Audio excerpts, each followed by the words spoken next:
silakan Anda menjelaskan sedetail-detailnya sesuai dengan prinsip jurnalistik, ya kan? Kapan, apa, siapa. Nah, kalau siapanya Anda sebutkan saja nomor ijazah, kan? Ya. Apanya Anda melakukan apa, kemudian di mana, kapan, ya kan? Mengapa, bagaimana. Silakan Anda sebutkan sesuai dengan urutan prinsip jurnalistiknya. Waktu kita kena dilanda COVID, itu kan hidup kita lebih banyak di dunia digital daripada di dunia nyata.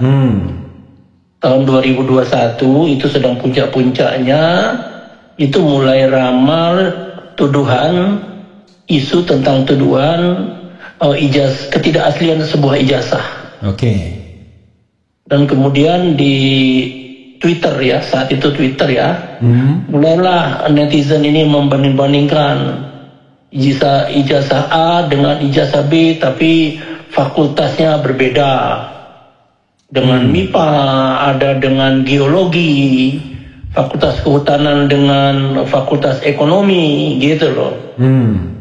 Ya pasti berbeda, bentuk ijazahnya pasti berbeda, format penulisannya juga berbeda, karena yang menerbitkan ijazah itu kan fakultas. Fakultas masing-masing, ya? Fakultas masing-masing. Ada yang pakai tulisan tangan, ada yang pakai tulisan pakai rapido, kan gitu kan. Kalau fakultas MIPA tuh hurufnya pakai rapido, tapi kalau fakultas kehutanan itu hurufnya pakai tulisan cantik itu loh. Saya bilanglah di Twitter saat itu, kalau mau membandingkan, kalau mau mendapatkan kebenaran, maka harus apple to apple. Kalau membandingkan ijazah MIPA dengan ijazah MIPA dari UGM tentunya, dari universitas yang sama, ya, nggak bisa MIPA UGM dengan MIPA ITB, ya nggak bisa, saya bilang gitu. Kalau mau MIPA ITB yang dengan MIPA IPB, dengan teknik ITB ya dengan teknik ITB, kan gitu.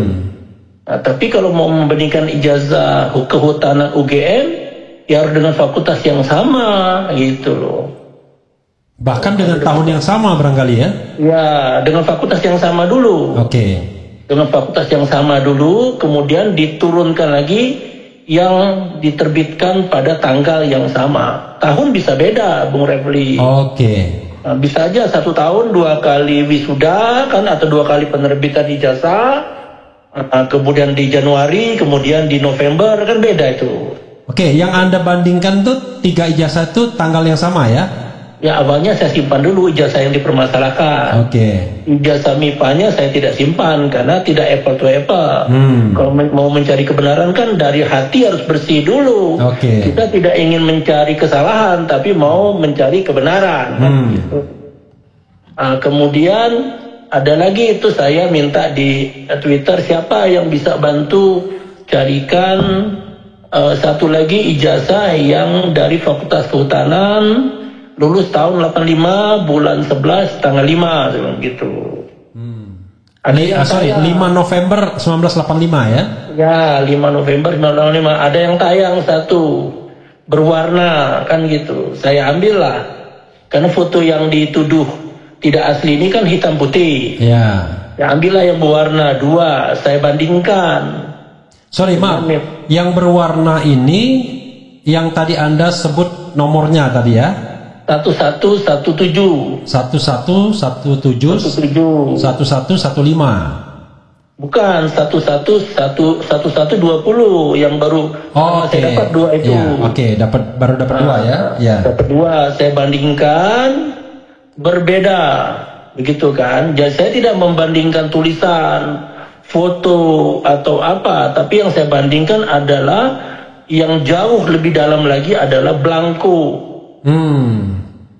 Kan ijazah itu kan dibuat di atas belangko. Kalau belangkonya sudah tidak sah, ya ijazahnya pasti tidak sah, gitu. Tapi kalau belangkonya asli, isinya beda, tidak sah, itu namanya aspal. Asli tapi palsu. Nah, cukup di belangko dulu. Kalau belangkonya sama, baru data di depannya yang kita cari kebenarannya, gitu. Kalau uang palsu itu yang pertama diperiksa adalah kertasnya dulu. Dokumen itu kertasnya dulu. Kalau kertasnya sudah beda, pasti dokumennya beda. Gitu. Kalau kertasnya sama, baru isi dokumennya lagi dipelajari. 2 tingkat, gitu loh. Ya. Nah ini di belangkunya berbeda, tapi dia hanya berbeda, tidak bisa. Kalau 2 benda berbeda kan tidak kita bisa bilang bahwa ini yang benar, ini yang salah, atau ini benar, nggak bisa kan begitu. Ya, tapi kalau kemungkinan benar, kemungkinannya kan dua-duanya salah satu benar, atau tapi dua-duanya benar nggak mungkin. Nggak mungkin, karena berbeda. Iya. Itu loh. Ya. Nah, kemudian saya minta lagi ke teman-teman di luar netizen, teman-teman di luar gitu kan, cariin dong satu lagi. Saya mendapat perbedaan, tapi bisa yang A, yang minoritas, atau yang B yang minoritas. Saya perlu pihak ketiga, gitu kan. Kalau voting itu kan pihak ketiga minimal ganjil kan. Yeah. Gitu. Nah tiba-tiba jam 1 pagi saya dapat kiriman via WA. Satu lagi foto ijazah hitam putih, nomor ijazah 1115. Oh, 1115. Kemudian saya bandingkanlah menggunakan visual comparison, jadi komparasi visual. Visual comparison ya. Komparasi visual. Comparison atau kompresi? Comparison. Komparasi. Ya, comparison ya. Comparison. Kebetulan saya itu pernah punya percetakan dulu masih bujangan. Jadi sudah terbiasa melihat para ahli cetak saya itu melakukan montase. Montase itu Bung Refli kalau datang ke percetakan, Bung Refli bilang bisa nggak cetakin ini kop surat saya sudah jelek nih di ini ya, bisa nggak cetakin? Tapi dokumen yang Bung Refli kasih kan tidak ada filmnya dalam bentuk kertas. Nah biasanya kita membuat film baru dengan melakukan teknik montase, supaya hurufnya diletakkan di tempat yang sama. Dulu belum pakai ini ya, belum pakai laser, dulu pakai litograf itu loh, yang dikerok itu loh, huruf dikerok itu loh Pak. Yeah, itu. Itu teknik montase. Tapi itu tidak bisa 100% sama. Karena ada pemekaran, ada penyusutan. Karena dulu bukan digital, kan analog gitu loh. Tapi Bung Refli, kalau sudah jadi master, Bung Refli cetak 1 juta lembar pun, lembar yang pertama dengan lembar yang terakhir itu sama. Ya paling gradasi warnanya aja yang mungkin sudah ada, kalau ada pucat gitu. Tapi makanya kalau ganti tinta, tapi titiknya, lokasi titiknya itu koordinat titik setiap ini. Karena kan film itu kan raster. Raster itu ada kan jutaan titik sebetulnya. Itu kalau kita zoom kelihatan bahwa raster ini sudah berbeda dengan ini. Kalau di dalam master yang sama itu 100% sama hasilnya. Walaupun pakai warna yang berbeda, misalnya mau hitam, ganti lagi misalnya tintanya coklat atau merah, selama menggunakan plat yang sama, master plat namanya ya, maka hasilnya akan sama. Oh itu pakai master plat ya, Master plat, percetakan itu kan pakai master plat, gitu loh kan. Nah sehingga biasanya master itu disimpan, Bung Refli. Untuk pesanan baru ya, untuk pesanan lain. Pesanan yang akan datang. Master itu kita lapisi supaya tidak terjadi korosi. Kita simpan dalam rak master yang kelembapannya diatur temperatur tertentu untuk mengurangi kemungkinan dia korosi. Kita lapisi pakai zat kimia sehingga dia tertutup.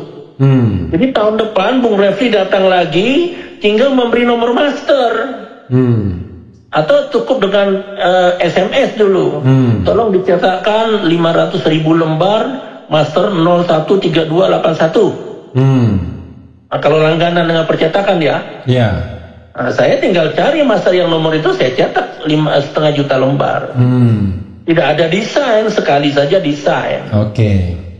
Nah, jadi karena saya biasa bekerja di percetakan dan tahu akurasi dari penggandaan cetakan, maka dengan teknik yang saya punya pengalaman itu, saya bisa pastikan bahwa ijazah nomor 1117 dengan 1120 dengan 1120. Artinya bisa dikatakan bahwa dua ijazah ini dicetak dari master yang berbeda. Yang berbeda.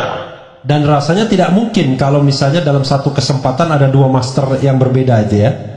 Kalau Fakultas Kehutanan saat itu meluluskan 100 orang, Ya. apa mungkin nyetak 100 ijazah itu belangkonya 2 master?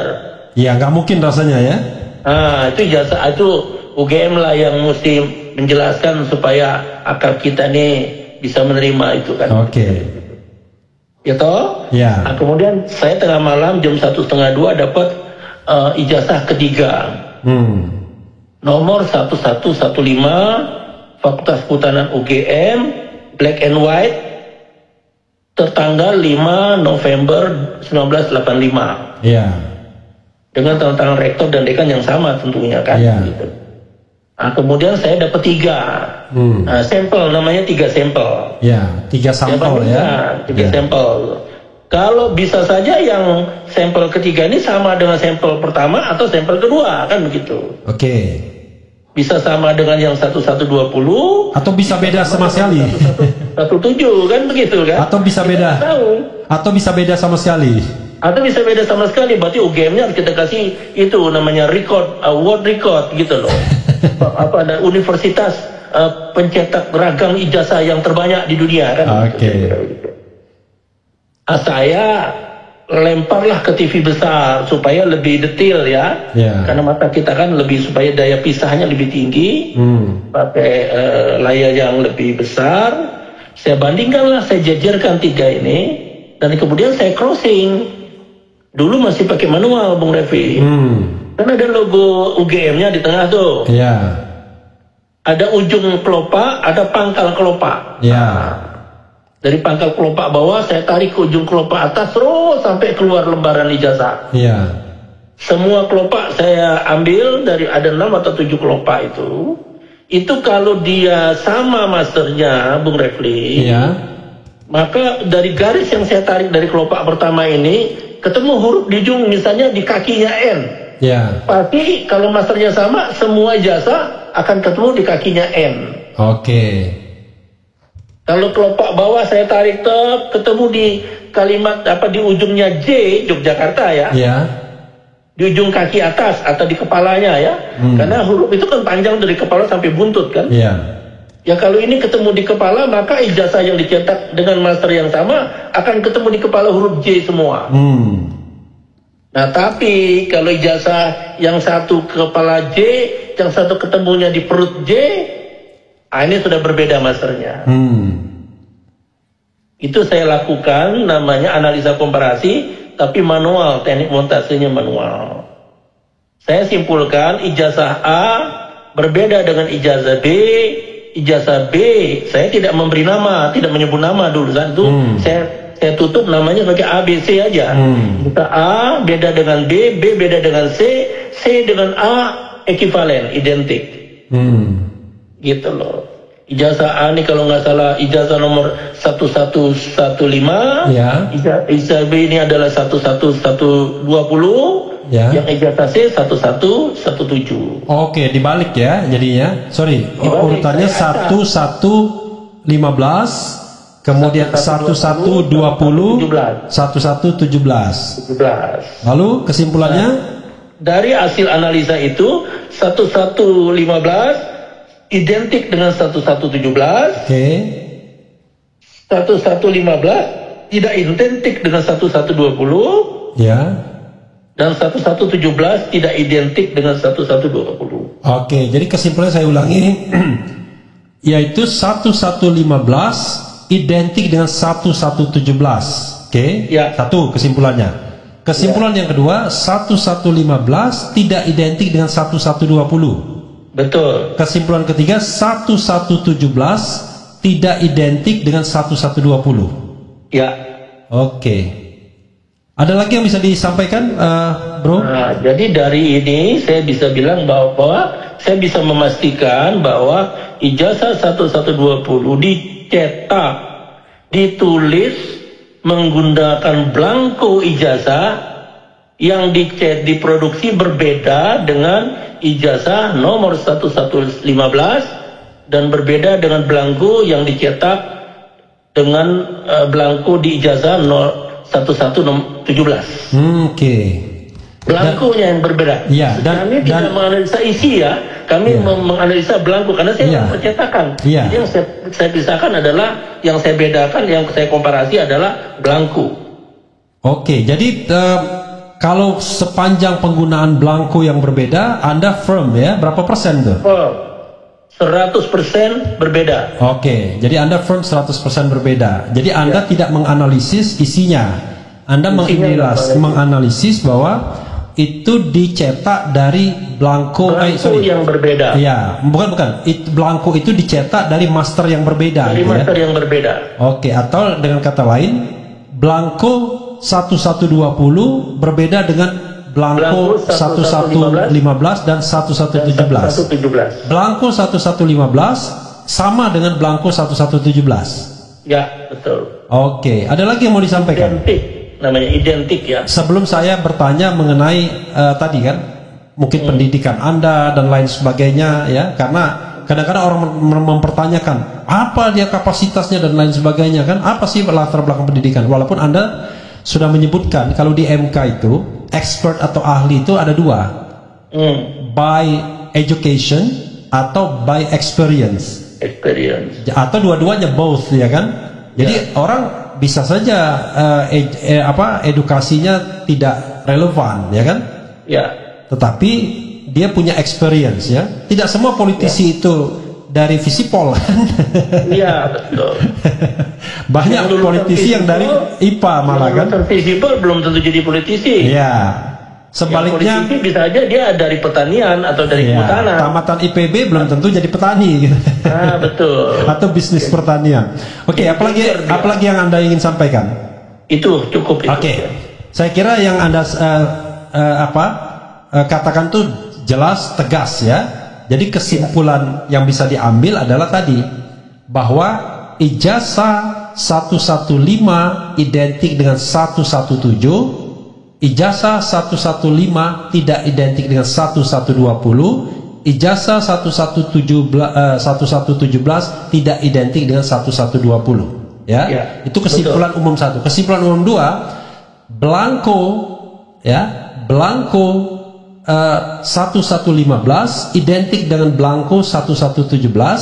Belangko 1115 tidak identik dengan belangko 1120. Belangko 1117 tidak identik dengan belangko 1120. Begitu ya? Betul. Oke. Betul. Nah, orang tentu akan bertanya,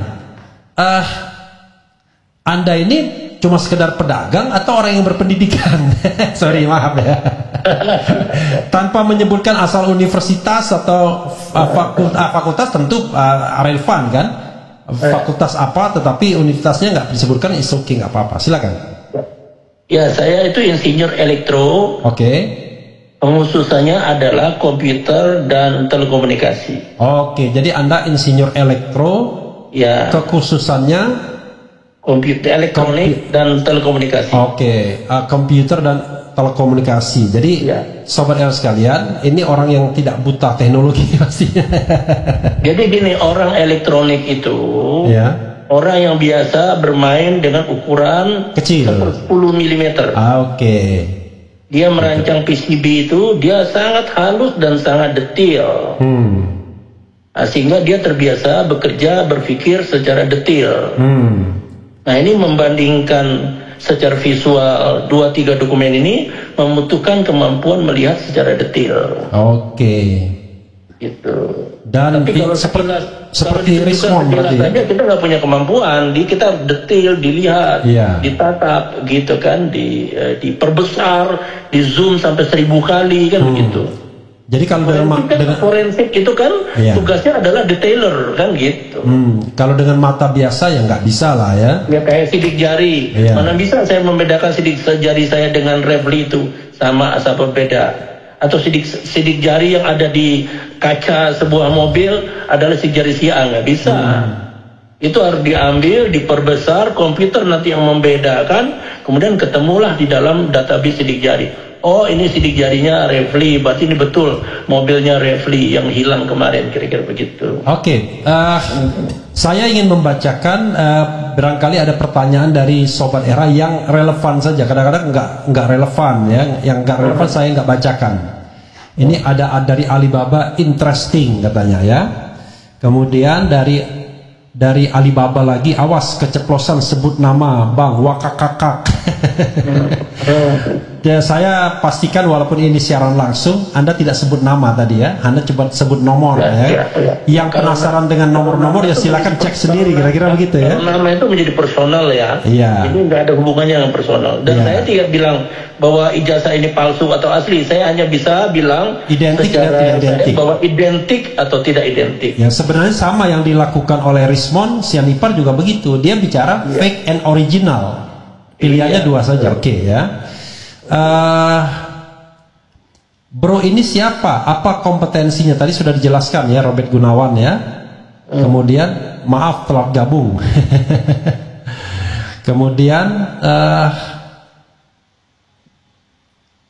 Kemudian apa lagi ya?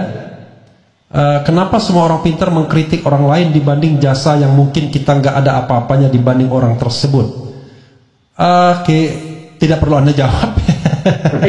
Kita nggak sedang bicara jasa, kita bicara tentang sebuah dokumen yang kemudian diteliti, dan kebetulan Anda adalah orang yang terbiasa hidup dalam montase. Tadi Anda katakan apa ya? Dunia montase.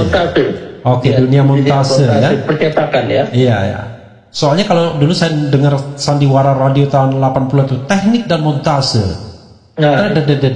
Dulu kan mengedit menyambung-nyambung film itu apa suara. Mengedit suara itu. Oh, montase itu mengedit suara gitu ya. Edit suara. Ada montase di gambar ya. Visual. Oke.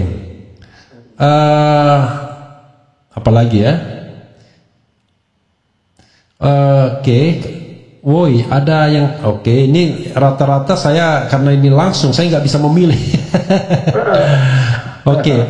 Foto ijazah yang diunggah oleh Dian Sandi Utama itu masih kelihatan celing, putih bersih, juga fotonya masih celing. Sedang foto ijazah Andi Pramaria yang usianya lebih muda, kertas dan foto tampak kusam. I don't know exactly itu bukan pembicaraan kita ya.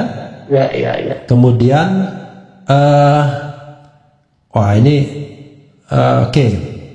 buat saksi ahli aja dari kubu Roy CS. Ini orang entar di pengadilan, jangan keluar di medsos. Biasalah. Jadi gini, bro, ini pertama terima kasih ya, Anda sudah sharing pengalaman, ya kan? Kalau seandainya pengalaman atau pengetahuan Anda itu dibutuhkan untuk sebuah proses hukum, Anda bersedia atau nggak bersedia? Kalau untuk kepentingan kebaikan bersama ya bersedia. Oke, bersedia ya. Misalnya one day tiba-tiba datang penegak hukum ke saya ya kan. Dia minta tolong dong saya dihubungkan dengan yang bersangkutan. Anda bersedia? Bersedia. Bersedia ya. Jangan sampai kemudian saya nggak bisa ini ya kan. Oke. Tetapi untuk kepentingan negara tentu saya bersedia. Ya. Oke, untuk kepentingan negara bersedia ya. Jadi dan itu kan subjek itu apa yang Anda pernah teliti ya. Iya. Sekali lagi yang Anda lakukan itu pada tahun berapa itu? Tahun 2021. Oke. Ini tahun 2021 ya. Kalau seandainya ditarik ke 2025 itu masih relevan nggak? Apa yang Anda lakukan 2021? Dulu foto 1120 saya dapatnya fotonya hitam putih. Ya. Dan agak kurang tajam. Ya. Tiba-tiba ada posting yang 1120 lebih tajam dan lebih jelas. Ya. Nah, itu lebih memudahkan gitu kan betulnya. Tapi Anda sudah melakukan perbandingan dengan yang lebih jelas ini? Sudah dan hasilnya tetap sama. Tetap sama. Karena itu yang paling penting. Diambil dari dokumen yang sama yang hitam putih dengan yang berwarna itu ya. Hitam putih dan berwarna itu kalau dibandingkan tuh ada perbedaannya nggak? Nggak ada ya. Jadi kita bisa rely on hitam putih, bisa rely on yang berwarna. Perkara itu ijazah punya siapa kita nggak persoalkan. Yang jelas 1120. Ijazah 1115 itu kan hitam putih. Ya. saya bisa compare dengan yang hitam putih yang 1120. Oke, dan itu tidak identik. Ijazah yang 1117 kan berwarna. Oh, bisa compare dengan yang berwarna. Dengan yang berwarna 1120. Oke, dan itu jawabannya sama, tidak identik ya? Tidak identik ya. Dan Anda melakukan itu apple to apple ya? Apple to apple, dan saya tidak menyebut nama karena saya lebih ke membandingkan dokumen ya. Bagaimana dan Anda saya tidak mau disebut di ruang publik nama si A nama si B, itu kan sudah personal nanti. Iya. Nah, bagaimana Anda kemudian bisa mengatakan bahwa 115 dengan 1115 dan 1117 itu identik padahal satu warna satu tidak? Kan kita tidak membandingkan kromotiknya, tidak membandingkan warnanya. Kita membandingkan posisi titik letaknya, letak partikel-partikel itu ya, crossingnya. Oke, saya hanya penegasan saja. Anda kan tadi sudah menjelaskan sesungguhnya kan, Anda tarik itu. Saya tidak membandingkan warna, tidak. Ya, karena warna itu difoto pakai Android, ijazah yang sama, kemudian difoto pakai iOS, difoto lagi pakai digital LSR, beda-beda keluarnya itu, gitu loh. Karena warna itu penangkapannya kan bisa berubah karena lensa dari kamera yang pada saat diambil. Ya kayak kita lah, kita bisa lebih ganteng, bisa lebih jelek gara-gara warna. Itu. Tapi kalau titik jarak dua mata dengan hidung, di crossing itu tidak berubah. Kan, Oke. Ya sebenarnya itu juga yang dilakukan oleh Dr. Tiva, tapi kita tidak membicarakan itu kan. Orang bisa berubah, tetapi ada yang tidak berubah, ya kan? Jarak antara dua mata gitu kan? Ya, dengan tulang hidung. Hidung, kemudian rahang gitu-gitu ya. Kemudian susunan gigi gitu. Itu kecuali kepalanya dihantam oleh truk ya. Kemudian disusun ulang gitu ya. Seperti Terminator itu kan Terminator. Itu bisa berbeda. Bahkan dia bisa cair itu, jadi logam cair. Jadi, betul. Oke, kita coba lihat lagi yang nanya ya. Kadang-kadang yang nanya itu cuma berkelahi di antara mereka aja, tidak apa? Ya, masyarakat kita. Iya. Masyarakat kita lebih senang bertengkarnya daripada mencari kebenaran ya. Dan ini ada yang mengatakan 1120 itu punya seseorang, tapi kita nggak bahas ya. Gitu. Kemudian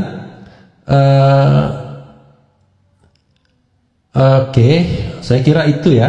Barangkali Anda bisa melakukan closing statement ya. Saya tentu berterima kasih kepada Anda yang sudah mau sharing pengalaman Anda, dan kalau misalnya penegak hukumnya mendengar ini, ya tentu Anda menjadi orang yang barangkali berharga bagi mereka. Saya tidak tahu ya, karena banyak yang namanya lawyer seperti Hozainuddin itu sudah berteriak kita meragukan netralitas dan independensinya, tetapi itu kan bukan urusan kita berdua di sini. Urusan Anda adalah Anda hanya membandingkan soal identik dan tidak identik. Ya, ini betul-betul kerja teknis ya. 1115, 1117 dan 1120. Jadi itu yang harus kita garis bawahi. Jadi subject to 1115, 1117, 1120. Ini pertanyaan bodoh saja. Tiba-tiba muncul berduyun-duyun ijazah yang identik dengan 1120. Misalnya. Tidak apa-apa. Itu tidak mengapa. Berarti ya tetap beda dengan 1115, 1117 ya. Iya. Artinya bisa aja nanti ada yang format ketiga, ada format keempat. Maka Fakta Tekutan UGM harus kita kasih penghargaan. Dia paling kreatif mencetak ijazah kan gitu. Oke, bro. Jangan terlalu pinggir jurang, kasihan Anda. Tetapi intinya adalah Anda siap ya kalau seandainya memang Anda dipanggil ya. Kalau memang dibutuhkan untuk kebaikan bersama, untuk mengungkap kebenaran, why not kan gitu. Oke. Makasih bro, silakan closing statement. Oke. Jadi teman-teman semua ya, ini kita tidak perlu bertengkar, tidak perlu membela kelompok A, tidak perlu membela kelompok B, karena kita sama-sama anak bangsa. Kita serahkan saja kepada aparat penegak hukum, dan nanti aparat penegak hukum juga bisa bertindak seadil-adilnya, Insya Allah ya. mungkin gitu. agar kebenaran yang disampaikan nanti bisa diterima oleh semua pihak. Dan kemudian bila ini sudah clear, maka suasana politik menjadi teduh dan kita fokus kembali untuk membangun bangsa. Oke, bro, terima kasih ya. Ya, terima kasih. Oke, makasih. Assalamualaikum warahmatullahi wabarakatuh. Waalaikumsalam warahmatullahi wabarakatuh. Ya, saudara sekalian, itu dengan narasumber saya. Jadi sekali lagi, bukan saya yang mencari, dia yang menghubungi saya. Lalu karena menarik, ya saya sudahlah, kita live by phone saja, identitasnya tidak disebutkan, ya kan? Biar kemudian tidak membawa konsekuensi apa-apa. Kita juga tidak menyebutkan nama-nama, ya, hanya menyebutkan nomor. Sekali lagi nomornya itu 1115, 1117 dan 1120. Untuk 1115 itu ijazahnya hitam putih, 1117 ijazahnya warna, 1120 ada yang warna dan ada yang hitam putih. Hasil kesimpulannya adalah ijazah 1115 identik dengan 1117. Ijazah 1115 sebagai kesimpulan kedua tidak identik dengan 1120. Kesimpulan ketiganya, ijazah 1117 tidak identik dengan 1120. Itu tiga kesimpulan mengenai soal identik dan tidak identik, ya. Nah, kalau kita itu terkait dengan tadi masternya, ya, plat masternya, ya, penggunaan plat masternya. Kalau kita terkait dengan blankonya, maka kita bisa mengatakan hal yang sama. Blanko 1115 identik dengan blanko 1117, blanko 1115 tidak identik dengan blanko 1120, dan blanko 1117 tidak identik pula dengan blanko 1120. Itu saja sobat era sekalian, ya. Mudah-mudahan apa yang saya sampaikan ini jelas dan bermanfaat, ya, buat kita semua. Tentu sekali lagi seperti pesan dari narasumber, kita mau cari kebenaran. Mudah-mudahan ini bisa diselesaikan, ya, sesuai dengan fakta yang benar, ya, dan tentu dengan proses yang berintegritas, bukan proses yang katakanlah gelap, tidak transparan, tidak akuntabel dan lain sebagainya. Nanti setelah ini selesai kita move forward sebagai bangsa ke depan, bagaimana membangun bangsa ini secara lebih baik, dan dikaitkan pula dengan iklim demokratisasi yang rasanya makin mengancam saja. Sepanjang kita ngomong memuji kekuasaan nggak ada masalah, tapi begitu sudah mengkritik kekuasaan atau orang yang pernah berkuasa, masalah di situ.